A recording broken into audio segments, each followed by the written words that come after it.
സങ്കീർത്തനങ്ങൾ അധ്യായം 129. സിയോന്റെ ശത്രുക്കൾക്കെതിരെ. ഇസ്രായേൽ ഇപ്പോൾ പറയട്ടെ, ചെറുപ്പം മുതൽ എന്നെ അവർ എത്രയധികമായി പീഡിപ്പിച്ചു. ചെറുപ്പം മുതൽ എന്നെ അവർ അതികഠിനമായി പീഡിപ്പിച്ചു.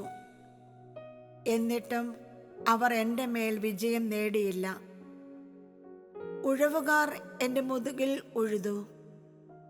അവർ നീളത്തിൽ ഉഴുവുചാല് കീറി. കർത്താവ് നീതിമാനാണ്. ദുഷ്ടരുടെ ബന്ധനങ്ങളിൽ നിന്ന് അവിടുന്ന് എന്നെ മോചിപ്പിച്ചു. സിയോനെ വെറുക്കുന്നവർ ലജ്ജിച്ച് പിന്തിരിയട്ടെ. അവർ പുരപ്പുറത്തെ പുല്ലുപോലെയാകട്ടെ. അത് വളരുന്നതിന് മുൻപ് ഉണങ്ങിപ്പോകുന്നു. അത് കൊയ്യുന്നവൻ്റെ കൈ നിറയുന്നില്ല. കറ്റ കെട്ടുന്നവൻ്റെ മടിയും നിറയുന്നില്ല. കർത്താവിൻ്റെ അനുഗ്രഹം നിങ്ങൾക്കുണ്ടാകട്ടെ.